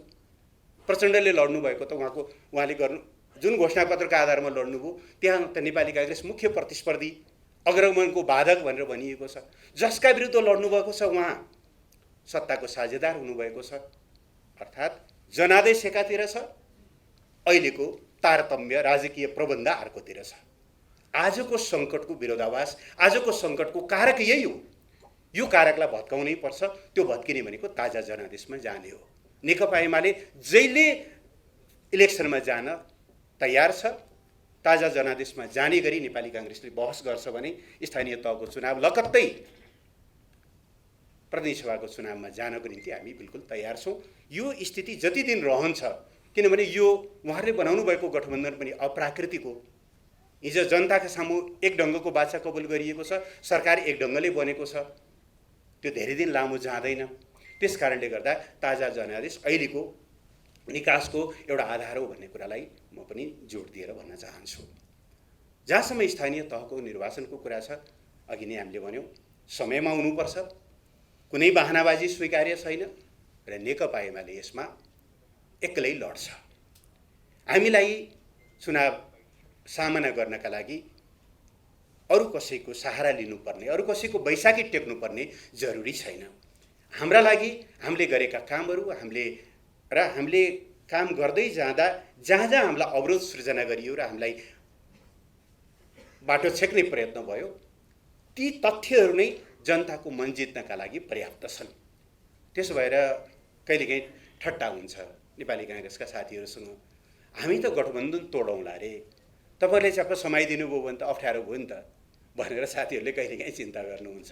म यहाँबाट यत्रो सारा क्यामेरालाई राखेर साक्षी राखेर भन्न चाहन्छु, नेकपा एमाले चुनाव एक्लै लड्छ। त्यसबाट तपाईँहरूले छोडिदिनु भयो भने पनि ती साथीहरूलाई बोकेर काँधमा धेरै हिँड्ने मुडमा हामी छैनौँ। एकचोटि एउटा काम गरौँ। देशका हामी अर्ग्यानिक पार्टीहरू हौँ, नेकपा एमाले र नेपाली काङ्ग्रेस। लोकतन्त्र आएपछि हतार हतार दल खोलेर निर्वाचन आयोगमा दर्ता भएका पार्टीहरू होइनौँ। हामी त यो लोकतन्त्रका निम्ति तिनवटा सत्तासँग लडेका पार्टीहरू हौँ। आफ्नो खुट्टामा उभिएर लडौँ। अरू साथीहरूको जति हैसियत हो, उहाँहरूको पानी कति हो, त्यो पानी चाहिँ यथार्थ रूपमा चयन गर्न दिउँ। नभए जस्तो स्थिति बन्यो 52 सालपछि जनताबाट अस्वीकृत भएका राप्रपाको एउटा सेक्सनलाई बोकेर हामीले त्यति बेलाको लोकतन्त्रलाई, प्रजातन्त्रलाई जसरी बदनाम बनाउने काममा हाम्रो भूमिका रह्यो, अहिले करिब त्यस्तै स्थिति बन्ने खतरा छ। त्यसो भएको हुनाले एक्लै लडौँ। उहाँहरू पनि एक्लै लड्नुहोस् अथवा गठबन्धन बनाउनुहोस्, केही ठुलो कुरा भएन। निर्वाचनले एउटा यथार्थ हैसियत सृजना गर्छ। त्यस पछाडि कसरी अगाडि बढ्ने भन्ने बारेमा चुनाव पछाडि पनि छलफल गर्न सकिन्छ। नभए नेपाली राजनीतिमा सदैव अवसरवादले भुइँ चढिरहने भयो। घोषणापत्र एउटासँग बनाउने, मत एउटासँग माग्ने, सरकार बनाउने बेलामा अर्को ठाउँमा जम्प गर्ने, यो स्थितिले नेपाली राजनीतिलाई विकृत, जनताको नजरमा एकदमै एक किसिमले वितृष्णायोग्य र राजनीतिलाई सधैँभरि फोहोरी बनाउने भयो। यो राजनीतिको यो फोहोरलाई सुधार्नका लागि, फोहोरलाई सफा गर्नका लागि एकचोटि नेकपा एमाले र नेपाली काङ्ग्रेस एक्लै चुनाव लडौँ भन्ने आग्रह छ। तपाईँहरूलाई म फेरि एस्योर्ड गर्न चाहन्छु, तपाईँहरूले साथै लिनुभयो भने पनि हामी हाँसी खुसी सामना गर्छौँ। अघिल्लोचोटि गरेकै हो, 74 सालको वैशाख असारका दुवै चुनावहरू असोजको समेत हामीले एक्लै लडेका हौँ, अहिले पनि लड्छौँ। हामीलाई गठबन्धनसँग कुनै भय पनि छैन, न मनोवैज्ञानिक न अरू कुनै अलग अलग भयो भने पनि हामीले फेरि त्यस्तो खालको राजनीतिमा सधैँभरि अस्थिरताको सम्वाहक बन्ने पात्रहरूलाई धेरै प्रशय दिने, उहाँहरूलाई धेरै भाव दिने र राजनीतिलाई सधैँभरि चाहिँ एउटा अस्थिरताको बन्धक बनाउने पक्षमा नेकपा एमाले छैन। यस हिसाबले अगाडि बढौँ भन्ने म आग्रह गर्न चाहन्छु। संसदको कुरा, संयोग यस्तो पर्यो मलाई त्यो विषय भन्न मन थिएन। असार 28 को परमादेशको हामी त्यसप्रति हाम्रो गम्भीर आपत्ति छ, जसको बारेमा पार्टीले सार्वजनिक रूपमा व्याख्या गरिसकेको छ, म दोहोऱ्याउन चाहन्न। तर पनि सर्वोच्च अदालतले फैसला गरिसकेपछि हामीले त्यसलाई स्वीकार हामीले गऱ्यौँ। 29 गते प्रधानमन्त्रीले राजीनामा दिनुभयो, साउन 3 गते पुनस्थापित प्रतिनिधि सभाको पहिलो बैठक भयो। त्यो पहिलो बैठकको पहिलो वक्ता संयोगले मै थिएँ, हाम्रो अलिअलि जुवारी पनि चलेको थियो डाक्टर साहबसँग। साउन 3 गतेदेखि साउन 32 गतेसम्म नेकपा एमाले कहीँ कतै संसद अवरोध गरेर सरकारले कहीँ कुनै बिजनेस दिएको थिएन। तर अफगानिस्तानमा अलपत्र परेका नेपालीहरूलाई रिप्याट्रिएट गर्ने कुरा होस्, साउन 15 गते जयसिंह धामी तुइन काटिएर बेपत्ता पारिए उनको परिवारलाई न्याय दिने कुरा होस्, उनको हेरोबाउट पत्ता लगाउने कुरा होस्, बाढी पहिरो यावत विषयमा नेकपा एमाले जीवन्त ढङ्गले विषयहरू उठाएर प्रतिनिधि सभालाई सक्रिय बनाएको थियो। अर्थात् प्रतिनिधि सभा पुनस्थापनाको त्यो सर्वोच्चको फैसलाप्रति हाम्रो नीतिगत असहमति हुँदाहुँदै पनि त्यसलाई हामीले कार्यान्वयन गर्ने कुरामा हामी क्रियाशील थियौँ। तर भदौ 23 गतेदेखि प्रतिनिधि सभा अवरुद्ध छ।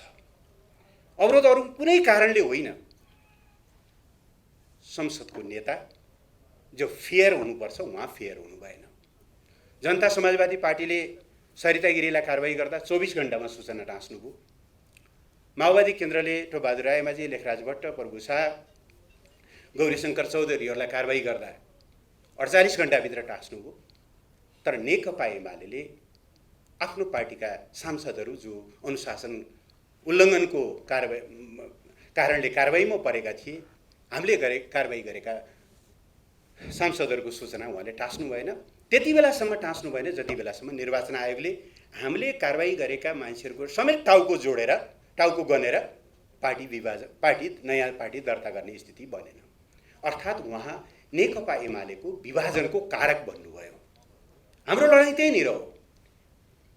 यो प्रश्न अहिले हेर्दा नेकपा एमालेसँग सोझिएको जस्तो देखिए पनि यससँग जोडिएको एउटा फन्डामेन्टल प्रश्न के हो भने यो बहुदलीय व्यवस्था हो भने, दलहरू लोकतन्त्रका आधार स्तम्भ हुन् भने दलहरूले आफ्ना सांसदहरूमाथि नियन्त्रण गर्न पाउने कि नपाउने, उनीहरूले अनुशासनको उल्लङ्घन गर्दा कारवाही गर्न पाउने कि नपाउने, यो त फन्डामेन्टल संवैधानिक प्रश्न हो। यो संवैधानिक प्रश्नमा हामी लडिरहेका छौँ। हामीले विकल्पविहीन भएर कुरा पनि गरिरहेका छैनौँ। हामीले 4 वटा विकल्प दिएकै छौँ त। एक, आज पनि सभामुखले सूचना टाँस्नु 14 जनाको, त्यसको लिगल भ्यालु हुन्छ कि हुँदैन मलाई थाहा छैन। तर कमसेकम इतिहासमा यी एमाले कारवाही गरेका सांसद हुन् भन्ने कुरा अभिलिखित होस्। त्यसो भयो भने संसद खुल्छ। दोस्रो, उहाँलाई त्यसो गर्न अप्ठ्यारो पर्यो भने सार्वजनिक रूपले क्षमा याचना गर्नुहोस् न त। म त्यो पदको आचरण ठिक ढङ्गले मैले कार्यान्वयन गरिनँ, मेरा कारणले नेकपा एमाले विभाजित भयो, विभाजनको म कारक भने, मैले गरेको यो कामका लागि आई एम सरी। दोस्रो त्यो कुरा भन्नुहोस् सार्वजनिक रूपले। तेस्रो, त्यसो पनि गर्न सक्नुहुन्न, बाटो छोडिदिनुहोस्। चौथो, त्यसो पनि भएन भने अहिले अब अदालतमा सेटिङ त दुनियाँले जानेकै कुरा हो। गुण लगाउँछु भन्दै हुनुहुन्छ प्रचण्ड। त्यस्तो गुण लगाउने न्यायाधीशहरूसँग, गुण लगाउने न्यायालयसँग उहाँहरूको त्यस्तो सम्बन्ध छ। हामीले मुद्दा हालेका छौँ, छिटो फैसला गरिदिनुहोस् न त। चित्त बुझे पनि नबुझे पनि मानौला बाबा। सर्वोच्च अदालतले समेत होइन तिनीहरूलाई कारबाही गर्न पाउँदैन नेकपा एमाले भन्यो भने गर्ने के? जनतामा जाउँला, हामी हिसाब किताब गरौँला। चारवटा बाटो खोलेर हामीले प्रस्ताव विकल्पसहित संसद खोल्छौँ, संसदको यो निकासको बाटो यो हुनसक्छ भनेका छौँ। केही पनि काम अगाडि बढ्दैन। अनि आफ्नै पार्टी विभाजनका निम्ति लगातार प्रयास भइरहँदाखेरि पनि, काम भइरहँदाखेरि पनि नेकपा एमाले मौन त कसरी बस्न सक्छ र? त्यस्तो कुरा। चौथो, यो बहुप्रतीक्षित अथवा बहुचर्चित एमसिसीको जुन विषय हो, अहिले मिडियामा अनेकौँ खालका कुराहरू आइरहेका छन्। पहिलो कुरा, यो विषयलाई यस्तो घिजोल्ने काम अहिले सत्तामा रहेका साथीहरूले किन गरिरहनु भएको छ मैले बुझेको छैन। 2017को सेप्टेम्बरमा हस्ताक्षर गर्ने तत्कालीन अर्थमन्त्री, अहिलेका माननीय सञ्चार मन्त्री ज्ञानेन्द्र बहादुर कार्की, उहाँ आफै बस्नुहुन्छ 5 वर्षपछि कार्यदलमा यो ठिक छ कि छैन भनेर। जलनाथ खनाल, नारायण काजी श्रेष्ठ र उहाँको कार्यदल बनेको हामी सुन्छौँ। हस्ताक्षर उहाँ आफैले गर्ने, आज एमसिसी ठिक छ कि छैन भनेर 5 वर्षपछि आएर कार्यदल बनाउँदा यसले देशप्रतिको विश्वास, देशको विश्वसनीयतालाई कहाँ पुर्याउँछ? नम्बर 1। नम्बर 2, त्यो सरकारमा प्रचण्डका प्रधानमन्त्री के अरे प्रतिनिधिहरू पनि हुनुहुन्थ्यो। हिजो हस्ताक्षर गर्ने अमेरिकन प्रतिनिधिहरूसँग भेट्दा यो त हामी पास गर्छौँ, ढुक्कै रहनुहोस्, पास हुन्छ भन्ने कार्यकर्तालाई आएर यो यहाँनिर ठिक छैन भनेर यो दोहोरो भूमिका, उहाँको दोहोरो भूमिकाले दुःखका साथ भन्नुपर्छ यो परियोजनालाई एउटा भूराजनीतिक द्वन्द्वको विषय जस्तो। थाहा छैन चीनको यसबारेमा चासो के कति छ, तर आफै तानेर ल्याउने। थाहा छैन अमेरिकाको के भनाइ छ, आफै तानेर ल्याउने। भारतको के भनाइ छ, आफै तानेर ल्याउने। भित्र बहस चलिरहेको छ, बाहिर बाहिर अन्तर्क्रियाहरू गरेर यसलाई चाहिँ एउटा विवादको विषय बनाउने जुन काम गरिरहेको छ, यो एकदमै गलत भएको छ। सरकार क्लियर होस्। हाम्रो प्रष्ट मान्यता छ यो विषय संसदमा चाहिँ आउनुपर्छ र सार्वभौम सत्ता सम्पन्न सांसदहरूले यस विषयमा, सार्वभौम सत्ताको प्रतिनिधित्व गर्ने सांसदहरूले यस विषयमा आफ्नो स्वविवेकले निर्णय गर्न पाउनुपर्छ। संसदमा आउन नदिने, बन्द कोठामा, बन्द इजलासमा तथाकथित गठबन्धनका कार्यदलहरूको त्यो अँध्यारो घेराभित्र राखेर यसलाई गिजोल्न चाहिँ पाइँदैन। तर त्यो आँट थाहा छैन प्रधानमन्त्रीले गर्नुहुन्छ कि गर्नुहुन्न। पार्लियामेन्टमा आइसकेपछि पार्लियामेन्टमै हामी जनताले सुन्ने गरी नेकपा एमालेका पोजिसनको बारेमा हामी क्लियर गर्छौँ। तर मेरो एउटै आग्रह छ, कृपया यस्तो खालको अवसरवाद देशभित्रका राजनीतिमा पनि नगरौँ, तर दुई देशको सम्बन्ध जोडिएको, भूराजनीतिक संवेदनशीलता समेत जोडिन सक्ने यस्ता विषयमा। अनि बाहिर औँसीमा एउटा कुरा, पूर्णिमामा अर्को कुरा, बिहान ब्रेकफास्टको बेलामा एउटा कुरा, साँझ हाइटीको बेलामा अर्को कुरा, यसले देशलाई बर्बाद बनाउँछ। यो बाटोमा जान हुन्न भन्ने कुरा आग्रह गर्न चाहन्छु। यति कुरा राखेर सारमा मेरो भनाइ, अब मुलुकलाई निर्वाचनको दिशामा उन्मुख गर्ने बाहेक अर्को कुनै बाटो छैन। निर्वाचनले एउटा निकास दिनेछ। हामी जनतामाथि पूर्ण रूपले विश्वस्त छौँ। जनताको विवेकमाथि हाम्रो भरोसा छ। त्यो विवेकको आधारमा हामी चाहिँ मुलुकलाई सही निकास दिन सक्छौँ। नेकपा एमाले फेरि नेतृत्वमा आउँछ भन्ने कुरामा चाहिँ विश्वस्त छौँ। एक कुरा राख्दै म फेरि कुन ढङ्गले कानुनी आवरण दिन सकिन्छ भनेर 225 संविधानको धारा 225लाई लिएको सम्म हो। यो वास्तवमा संवैधानिक इस्यु होइन। यो सँग कुनै कानुन बाजिएको पनि छैन र नेपालको संविधानले स्थानीय तहको रिक्तताको परिकल्पना नै गरेको छैन। त्यसलाई तपाईँ कसरी हेर्न सक्नुहुन्छ भन्दाखेरि संविधानको भाग 18 र भाग 17 यी अलग अलग सन्दर्भमा व्यवस्था गर्न बनेका भागहरू हुन्। भाग 17 स्थानीय कार्यपालिकासँग सम्बन्धित छ। भाग 18 स्थानीय व्यवस्थापिकासँग सम्बन्धित छ। अर्थात् सङ्घीय शासन प्रणालीमा हामी गइसकिसके पश्चात, हामीले स्थानीय सरकारको परिकल्पना गरिसके पश्चात सङ्घमा झैँ स्थानीय तहमा पनि व्यवस्थापकीय कार्य गर्नुपर्ने हुन्छ, त्यहाँ पनि कार्यपालिकीय कार्य गर्नुपर्ने हुन्छ र त्यहाँ पनि हामीले केही न्यायिक कार्यहरूको लागि न्यायिक समितिको पनि परिकल्पना गऱ्यौँ र संविधानमा त्यही बमोजिमको व्यवस्थाहरू गरिएको छ। त्यसो भएको हुनाले गर्दाखेरि 225 को 6 महिना भन्ने कुरालाई जुन तुफानका रूपमा आँधीका रूपमा ल्याइएको छ त्यो व्यवस्थापकीय कार्यको लागि हो। अझै म तपाईँहरूलाई प्रश्न बुझ्ने गरेर भन्दा सङ्घमा हामीले पहिला सांसदहरूको निर्वाचन हुने, सांसदहरूबाट सभामुख उपसभामुखको निर्वाचन हुने, राष्ट्रिय सभाको अध्यक्ष उपाध्यक्षको निर्वाचन हुने, त्यहाँबाट प्रधानमन्त्रीको निर्वाचन हुने कुराको परिकल्पना गरेर हामीले सङ्घीय व्यवस्थापिका र सङ्घीय कार्यपालिकाको निर्माण गऱ्यौँ भने स्थानीय सरकारमा हामीले भाइस भर्सा पहिला कार्यकारीको निर्वाचन हुने, अर्थात् पालिकाको अध्यक्ष उपाध्यक्ष अथवा मेयर उपमेयरको निर्वाचन हुने, उहाँहरू निर्वाचित भइसकिसकेपछि उहाँहरूबाट सभाको गठन हुने र सभाको गठन हुँदाखेरि उहाँहरूले त्यस क्षेत्रमा रहेका अल्पसङ्ख्यक महिला अरूको पनि प्रतिनिधित्व हुने गरेर सभाको गठन गर्ने, त्यो सभालाई गाउँसभा र नगर सभा भन्ने परिकल्पना गऱ्यौँ। मैले तपाईँहरूलाई कति प्रश्न गर्न सकेँ।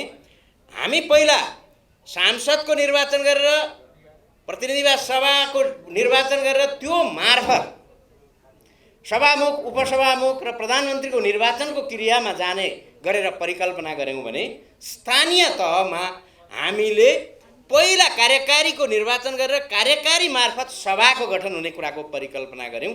अहिले आएर त्यो 225 को व्यवस्था र 215-16 को व्यवस्थालाई एकै ठाउँमा ल्याएर हेर्ने प्रयत्न गरिएको छ, त्यो सर्वथा अनुचित छ।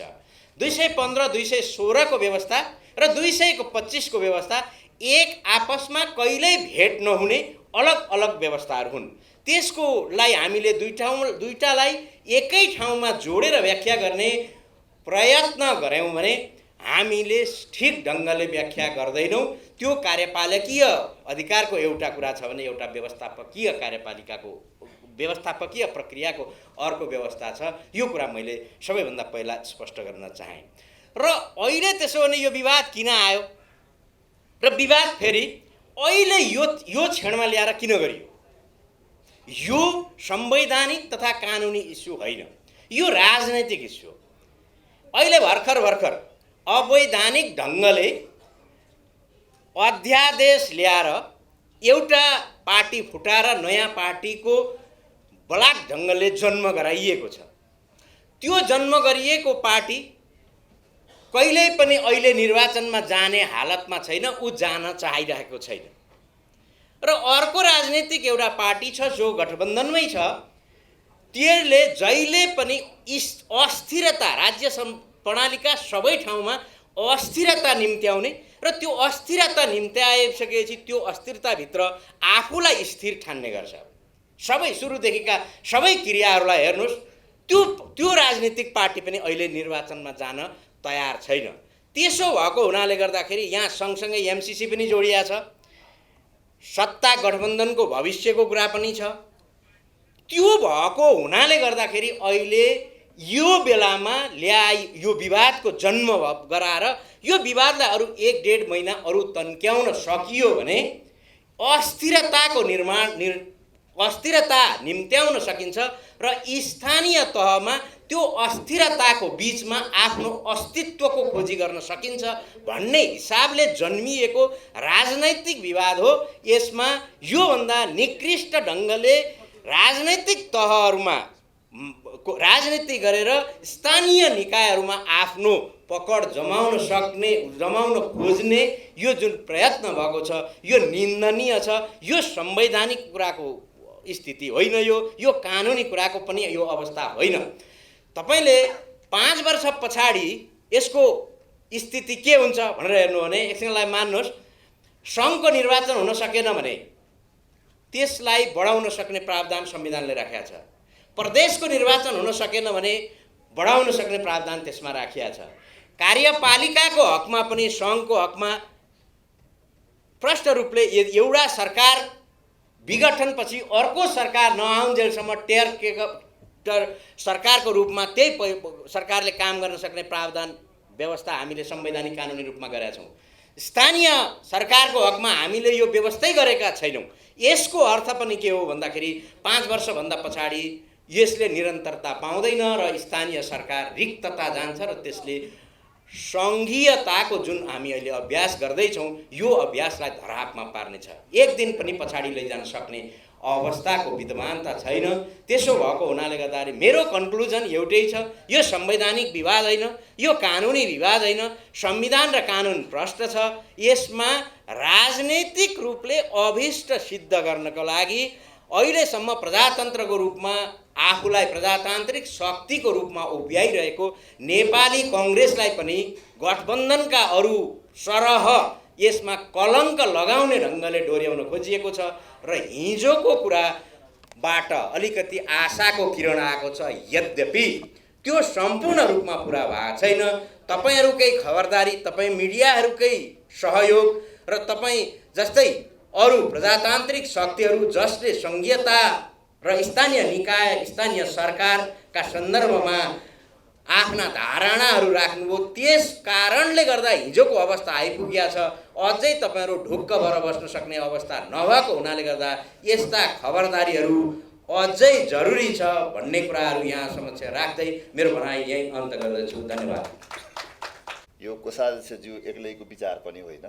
नेपाल बार एसोसिएसनले केही दिन अगाडि निर्णय नै गरेर सायद सर्वसम्मतिले जस्तो लाग्छ केन्द्रीय समितिको बैठकबाट स्थानीय तहको चुनाव वैशाखभित्र गर्नुपर्छ भन्ने निष्कर्ष निकालेको थियो। त्यसले गर्दाखेरि यो नेपाल बार एसोसिएसनले पनि यसमा संवैधानिक विषयलाई केलाएर नै एउटा निष्कर्ष निकालेको हो भन्ने हामीहरूले बुझेका छौँ। अब मैले यसमा विषय प्रवेश गर्दाखेरि आजको दिन स्मरण गर्न चाहन्छु।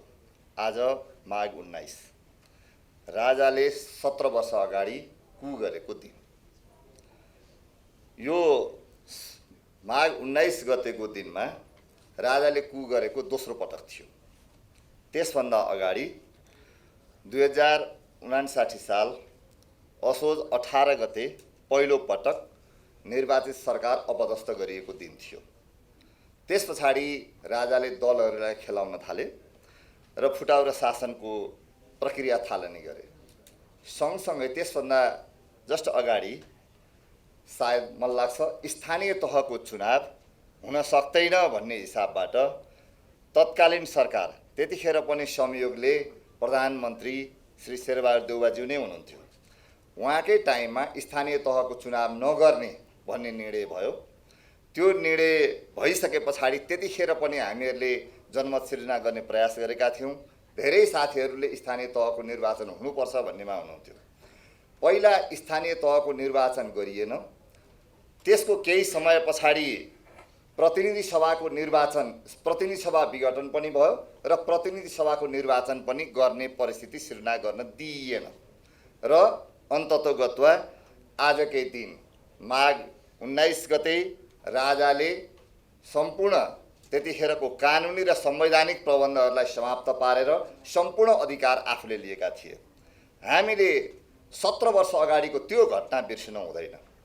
त्यो बेला पनि स्थानीय तहलाई समाप्त पारे पछाडि मात्रै डेमोक्रेसीलाई समाप्त पार्न सकिन्छ, लोकतान्त्रिक अभ्यासलाई समाप्त पार्न सकिन्छ भन्ने कुरालाई दिमागमा राखेर राजाले त्यो प्रक्रिया सुरु गरेका थिए।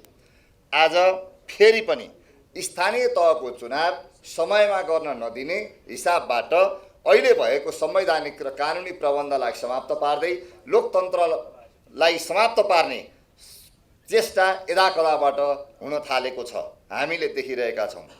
त्यसैले हामीले यसमा खबरदारी गर्न आवश्यक छ भन्ने कुरो मैले सबभन्दा सुरुमा राख्न चाहेँ। स्थानीय तह हाम्रो लोकतान्त्रिक अभ्यासको सन्दर्भमा हेर्ने हो भने जनताको घर दैलोमा आफ्नो सरकारबाट शासित हुन पाउने अधिकार स्थापित गर्ने एउटा महत्त्वपूर्ण कडी हो। हामीले गएको निर्वाचनमा 753 वटा स्थानीय तहमा 753 जना मेयर या अध्यक्ष, त्यति नै सङ्ख्यामा उपमेयर या उपाध्यक्ष, त्यस्तै गरी 6,742 जना वडा अध्यक्षहरू र 26,790 वडा सदस्यहरू निर्वाचित गरेका थियौँ।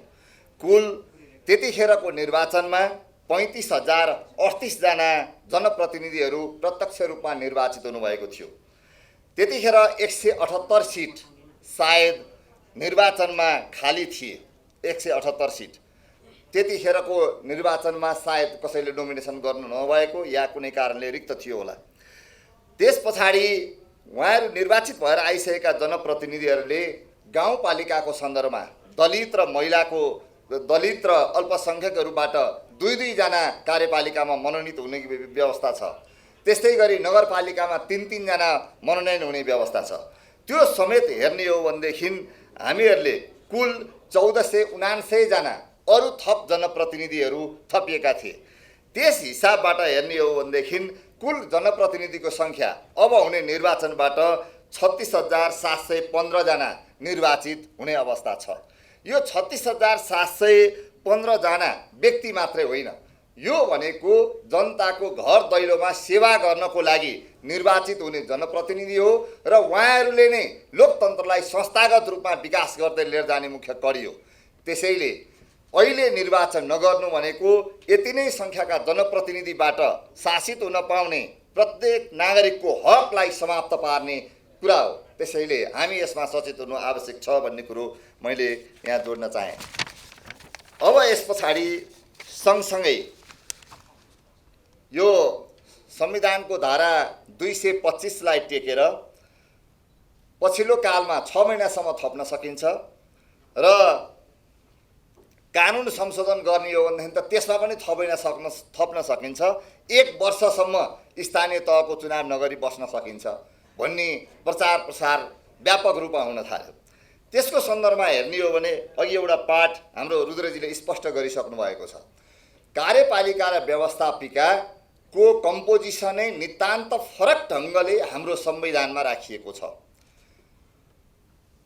कार्यपालिकाको प्रत्यक्ष निर्वाचन हुन्छ, व्यवस्थापिकाको गठन अघि मैले जुन सङ्ख्या उल्लेख गरेँ दलित र अल्पसङ्ख्यकहरू समेत अप्रत्यक्ष रूपमा निर्वाचित भइसके पछाडि व्यवस्थापिका बन्ने हो र त्यो दुईटा कम्पोजिसन भइसके पछाडि अनिखेरि गाउँसभा र नगरसभा बन्छ। एकछिनको लागि मैले रुद्रजीले भनेको विषय म फेरि दोहोऱ्याएर भन्न नचाहेको हुनाले म एक स्टेप अगाडि जान चाहेँ। एकछिनको लागि साथीहरूले अहिले जुन तर्क दिइराख्नु भएको छ 225 लाई टेकेर निर्वाचन सार्न सकिन्छ भनेर मान्ने हो भने 225 मा हजुरहरूले हेर्न सक्नुहुन्छ कि त्यसमा गाउँसभा र नगरसभाको भन्ने शब्दावली छ, त्यहाँ जिल्ला समन्वय समिति छैन। संविधानको धारा 220 ले जिल्ला समन्वय समितिको पनि निर्वाचन भएको मितिले 5 वर्षसम्म कार्यकाल हुन्छ भनेको छ। के गाउँसभा र नगरसभाको कार्यकाल थपिने हो भने जिल्ला समन्वय समितिको गठन चाहिँ 5 वर्ष अगाडिको म्यान्डेटको आधारमा अहिले गठन गर्ने हो त? त्यो भन्न सकिन्छ? सकिँदैन। त्यसले गर्दाखेरि संविधानलाई जहिलेसुकै पनि समग्रतामा अध्ययन गर्न आवश्यक पर्दछ। दोस्रो कुरो, साथीहरूले त्यतिखेर एउटा तर्क पनि गर्नुभएको थियो, कर्मचारीबाट पनि चलाउन सकिन्छ। तर संविधानको धारा 214 लाई हेर्ने हो भनेदेखि हाम्रो स्थानीय कार्यपालिकाको अधिकार एक दिन पनि खण्डित हुन मिल्दैन। अहिले पनि यो जेठ 4 गते निर्वाचन हुनु राम्रो कुरा हो, तर संवैधानिक हिसाबले त्यसले पनि गलत परिणाम निकाल्दिन सक्छ केही दिनका लागि, 2 दिन 3 दिनका लागि। यो 2079 साल जेठको 4 गते निर्वाचन सम्पन्न भयो भने त्यसको परिणाम आउँदाखेरि 6 गते या 7 गते पनि हुनसक्छ। 6-7 गते आयो भने त्यो 2-3 दिन चाहिँ खाली भएको अवस्था देखिन्छ। त्यसैले गर्दाखेरि हामीले सुरुका दिनमा हामीले भनेका थियौँ वैशाखभित्रै निर्वाचन हुनुपर्छ। वैशाखभित्रै भन्नुको कारण के थियो भन्दाखेरि त्यही 7 दिनभित्र निर्वाचनको परिणाम आउँछ र नयाँ जनप्रतिनिधिले पुरानो जनप्रतिनिधिहरूलाई प्रतिस्थापन गर्नुहुन्छ भन्ने हिसाबले हामीले त्यो तर्क गरेका थियौँ। तर जेसुकै भए पनि यदि जेठ 4 गते निर्वाचन हुने अवस्था सिर्जना भयो भने त्यसले पनि केही हदसम्म हामीहरू म्यानेज गर्न सक्ने अवस्थामा हुन्छौँ। तर त्यसभन्दा पछाडि लिएर जाने स्थिति सिर्जना भयो भनेदेखि यो पूर्णतः हाम्रो लोकतान्त्रिक अभ्यासलाई समाप्त पार्ने बाटोमा अगाडि बढेको अर्थ लाग्नेछ। सायद अहिलेको सरकारको नेतृत्व गरिरहेको नेपाली काङ्ग्रेसले त्यो बाटो पक्कै पनि अवलम्बन गर्ने छैन। यसको विषयमा माननीय मिनेन्द्र रिजालज्यूले अहिले पछाडि सायद प्रकाश पार्नु नै हुनेछ। अब मैले यति निवेदन गरिसके पछाडि म अर्को एउटा विषय यसमा जोड्न चाहन्छु। संविधान र कानुन बाजिएको छ भन्ने पनि प्रसङ्ग आएको छ। एकछिनको लागि मान्नुहोस् संविधान र ऐन बाजियो भनेदेखि हाम्रो कानुन व्याख्याको सिद्धान्त संविधानको व्याख्यामा पनि उत्तिकै रूपमा लागू हुन्छ। हाम्रो सर्वोच्च अदालतले थुप्रैवटा मुद्दामा स्पष्ट रूपमा व्याख्या गरिसकेको छ कि संविधान र ऐन बाजियो भने संविधानको व्यवस्था लागू हुन्छ, ऐन र नियम बाजियो भने ऐनको व्यवस्था लागू हुन्छ, नियम र विनियमको व्यवस्था बाजियो भनेदेखि यो नियमको व्यवस्था लागू हुन्छ, विनियमको लाग्दैन। त्यसैले बाजिएकै रहेछ भनेर मान्दाखेरि पनि चुनाव गर्नको लागि ऐन संशोधन आवश्यक छैन। पहिलो हामीले बुझ्नुपर्ने कुरा यो हो। दोस्रो, बाजिएकै छैन। मैले दुईटै अर्थमा भने बाजिएकै रहेछ भने त आवश्यक छैन। संविधानले 5 वर्ष भनेपछि त्यो टाइमभित्र चुनाव हुन सक्छ। अब बाजिएकै छैन। किन बाजिएको छैन त भन्दाखेरि हाम्रो ऐनको प्रबन्धले अघिल्लो कार्यकालमा निर्वाचित हुनुभएका जनप्रतिनिधिहरूको कार्यकाल 5 वर्षको सुनिश्चितता गरेको छ। उहाँहरूको कार्यकाल घट्ने अवस्था छैन। तर कार्यकाल कुन दिनबाट सुरु हुन्छ त भन्ने सन्दर्भमा चाहिँ ऐनको स्थानीय तह निर्वाचन ऐनको दफा 55 ले दुईटा व्यवस्था स्पष्ट गरेको छ। पहिलो, कार्यकाल जुनसुकै मितिमा निर्वाचन भएको भए पनि कार्यकालको प्रारम्भ गएको निर्वाचन जुन दिनमा भएको छ पहिलो निर्वाचन त्यही दिनमा कार्यकाल समाप्त हुन्छ, त्यही दिन हुन्छ भनेर भनिएको छ। अर्थात् वैशाख 31 गते नै सकिन्छ। चाहे असार 14 गते निर्वाचन होस् या चाहे असोजमा निर्वाचन होस्, कार्यकाल उहाँहरूको निर्वाचित मिति भनेको चाहिँ यो वैशाखको 31 गते प्लस 7 दिन भनेपछि जेठको 5 गतेसम्म हुन्छ भनेर लेखेको छ। र त्यो कुरोलाई स्वीकार गरेर नै त्यतिखेरका सम्पूर्ण जनप्रतिनिधिहरू उम्मेदवार हुनुभएको हो। उहाँहरू उम्मेदवार भएर निर्वाचित भएर आएपछि ऐन बनेको होइन। ऐन बनाउने काम पनि तत्कालीन अवस्थामा नेपाली कांग्रेस र नेकपा माओवादीको संयुक्त सरकार थियो। त्यही सरकारले त्यो विधेयक संसदमा टेबल गरेको हो। त्यही सरकारले नै त्यसलाई पास गर्ने प्रक्रियामा लिएर गएको हो। त्यसैले हामीले के कुरो बुझ्न आवश्यक छ भनेदेखि त्यो ऐनमा 2 महिना अगावै भनेर भन्ने शब्दावली भएको कारणले गर्दाखेरि निर्वाचनमा यो असमस्या पर्छ भनेर भन्ने कुरो नितान्त गलत हो। अब दोस्रो कुरो, त्योभन्दा अगावै निर्वाचन भयो भने के हुन्छ त उहाँहरूको कार्यकाल पहिलो पटक निर्वाचन भएको निर्वाचित मिति सकिए पछाडि भोलिपल्ट लागू हुन्छ भनेपछि जेठको 6 गते नभइकन त कोही पनि प्रतिनिधि नयाँ निर्वाचित प्रतिनिधिहरू बहाली हुनुहुन्न। त्यसैले गर्दाखेरि पहिलाको कार्यकाल घट्दैन भनेपछि संविधानसँग बाजिएको छ भनेर भन्ने कुरो नितान्त गलत हो र यो प्रचारबाजीको विषय मात्रै हो। अब मैले अर्को एउटा पाठमा लिएर जान चाहन्छु। हाम्रो संविधानले सार्वभौम सत्ता नेपाली जनतामा निहित हुन्छ भनेको छ। नेपाली जनतामा निहित भएको सार्वभौम सत्ताको प्रयोग जनताले प्रत्येक दिन आएर गर्ने होइन, निर्वाचनको माध्यमबाट प्रयोग गर्ने हो। हामीले 3 तहका सरकार बन्यौँ। एउटा स्थानीय सरकार बन्यौँ, प्रदेश सरकार बन्यौँ र सङ्घीय सरकार बन्यौँ। तिनै तहको सरकारको नियन्त्रण गर्ने अधिकार जनतालाई मात्रै छ। जनताले मात्रै त्यसलाई चेक एन्ड ब्यालेन्स र नियन्त्रण गर्न सक्छ। त्यो नियन्त्रण निर्वाचनको माध्यमबाट हो र हामीले संविधानमा आवधिक निर्वाचन भन्यौँ र संवैधानिक प्रबन्ध गर्दा 5 वर्ष भनेर भन्यौँ। भनिसके पछाडि यदि हामीले निर्वाचन नगर्नु भनेको सार्वभौम सत्ता जनतामा रहेको कुरालाई अस्वीकार गर्दै जानु हो र त्यसमा पहल पार्दै जानु हो। त्यस्तो काम हामीहरूले गर्नु हुँदैन र त्यो काहीँ कतैबाट हुन लागेको छ भनेदेखि पनि त्यसलाई टाइमली रोक्न आवश्यक छ।